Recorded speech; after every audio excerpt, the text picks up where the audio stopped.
In the past 2 weeks, I've made $10,112.46 by consistently posting to YouTube. Even better, I did it in a way that feels really good for me and I think is really good for the world. I just got to show up in my unique genius as myself, using my creativity to try and help my audience. No scarcity, no jump cuts, no flashy lights, no crazy thumbnails, no sleazy sales stuff, none of that. Came from a place of love and actually caring. About 3 weeks ago, I launched a Skool community. And I went from nobody in there to over 200 people in there in that period of time. And so I just want to share the beliefs and the philosophy that I've developed in myself to be the type of person that can do that. Because business and money are skills. I believe it's something that we can learn. So I want to start with the energetics because I believe that underpins everything else. The way that you show up dictates your level of success.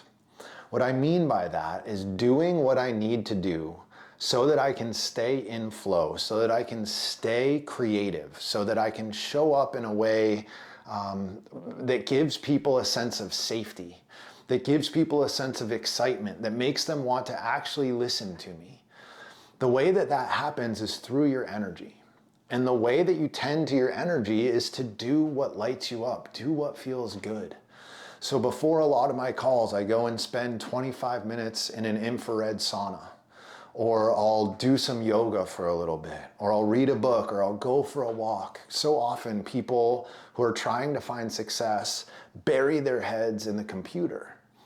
And there is a time and place for that. But if it sucks your energy out, and then when you go to show up on a sales call or you go to show up and help somebody, if you're heavy, people are going to be able to feel that.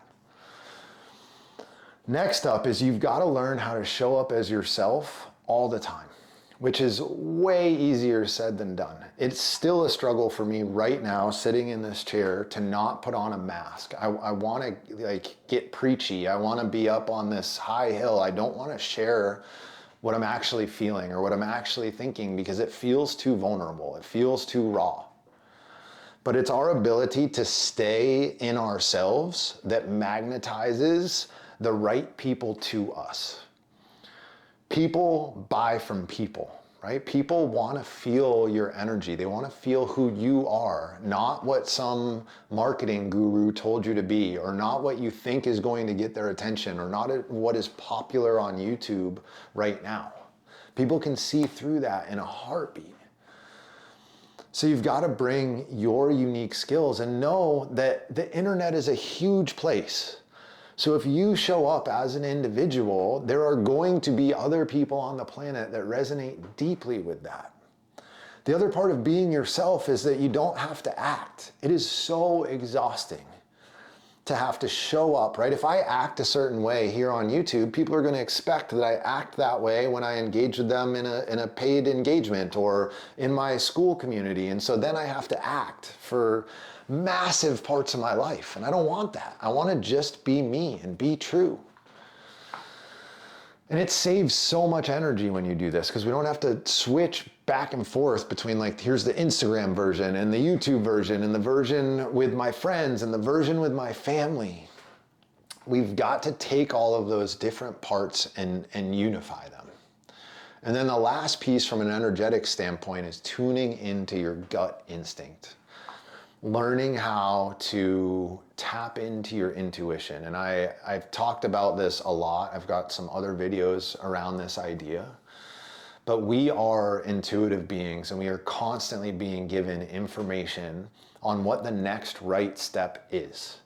But you've got to develop the skill set that allows you to hear or see that information. And then you've got to develop the courage to actually be able to act on it. And that's, I think, the bigger problem.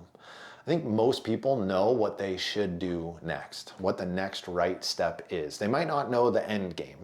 I don't know the end game, but they know where the next stone along the path is. But you haven't yet developed the courage to do the hard thing to move the needle forward. So there's the sign, and then there's an ability to actually turn that sign into action in the world. But by listening to your gut, you can start to feel into what the market needs and how that might align with your specific tone or your specific message or frequency that you're putting out to the world. So that's the energetic side. And then from that place, and that's the foundation, the energetics need to be dialed. Once you get that, then we need to know about business. We need to understand that there are different building blocks to business, marketing, sales, operations, that you need to have a grasp on. And to be honest, I have a bit of an advantage here because I had a relatively big brick and mortar business. I was doing about $1 million a year in revenue. It was a gym. I had 20 or so people working for me, about 300 members, and I had to learn a lot of these skills. And it's been incredibly helpful. I also have a business degree from school. Then I thought, taking all of that, I could come here on YouTube and hit a home run right out of the gate. And to my great surprise, I actually kind of did. When I was ready to monetize the channel, I made almost $100,000. I made $98,000 in 4 months. However, then I made $0 for the next 6 months after that. And it's not because the knowledge didn't change around business. I still had all those skills, right? That didn't go anywhere. It's because the energetics shifted. And that's why I say that energetics are the foundation. However, it's not all that matters. We also need the skill of business. So the first thing I want you to understand is that people buy from people. So you need to be human. People are going to engage with you because of a resonant story, because they see themselves in you in some way, shape, or form. Maybe you're inspirational to them. Maybe you have a similar background. But people aren't going to be able to know that or feel that if you're just being a parrot. If you are just, like I said before, looking to what everyone else on YouTube is doing and trying to do that, or following the advice of some marketing guru that tells you that these are the things that you need to say top of funnel so that you can get people into the next step and so that you can DM them and all that nonsense. Like the moment you flip into that is the moment people can't feel your heart. They can't feel your soul. And if you've ever witnessed great art, the reason that art is great is because you can feel somebody's soul. There's something inside of that. It's not the lines, it's not the words, it's not the sound. It's something that is ineffable. And when people feel your soul, it's what we're wired for. Next is that biz is done one-to-one. You do not need to scale right out of the gate. This is a massive mistake that I see time and time again is people want to build out their website, their landing page, their email nurture sequence, their entire product or course, like all of that stuff. And then they launch it out to the world and it's crickets. So the first steps as you're launching something new is you've got to learn the right language. You've got to learn what people want. You've got to learn what resonates. You've got to learn, and it's not so that you shift who you are. That's really important. You stay the same.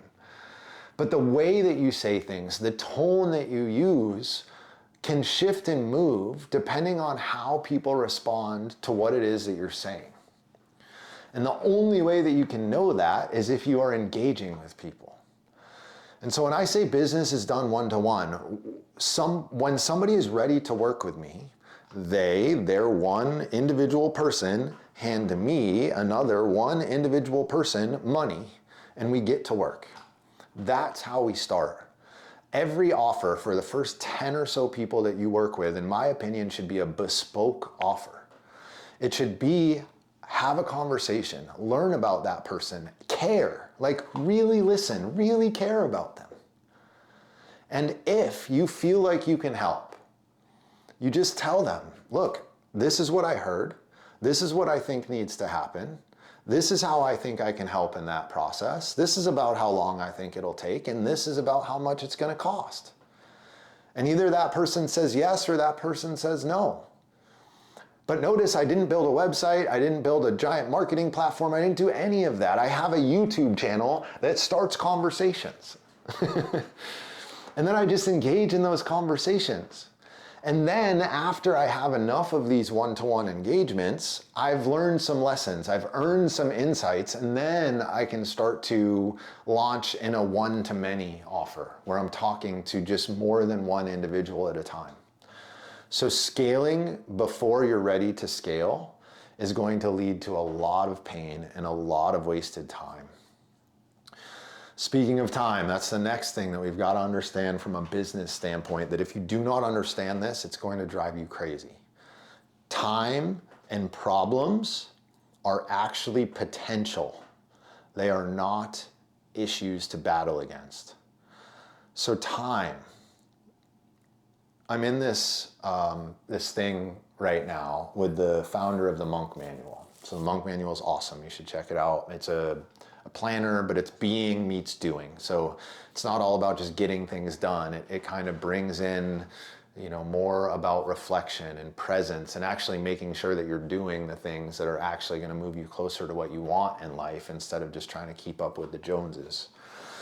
But in this thing that I'm doing with him, we're kind of talking about restructuring our relationship to time.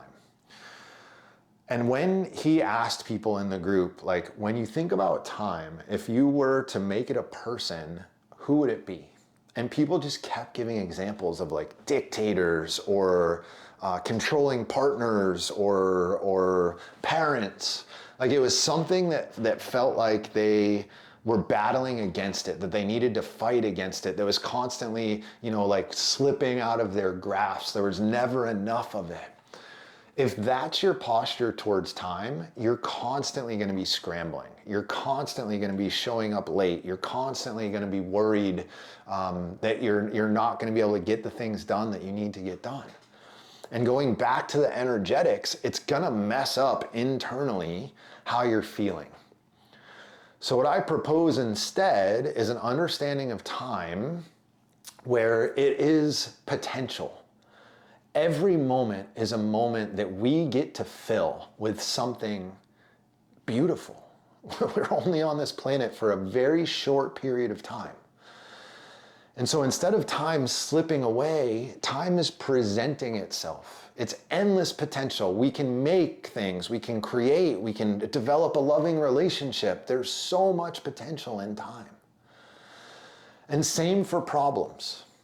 If you are just trying to get to a place in your life and business where you don't have problems, I got bad news for you, because there's one time that comes, and it's when you're dead. Problems are a part of being human. The goal with business is to change the problems from problems that are not fun to deal with to problems that are fun to deal with. So a problem that is not fun to deal with, I have no money, and I need to find a way to get some. A problem that is fun to deal with, I have too much money and I don't know where to put it, right? Problems are not the issue. The issue is that you don't have the right outlook on those problems, because all problems do is they bring your attention to something that is broken inside of your business. And that's actually what you want. You actually want your business to operate in such a way where it's kind of humming along, everything's fine, and you're not trying to stay ahead. Because if you're trying to stay ahead, you're not present, you're trying to predict, and 9 times out of 10, you're going to get it wrong.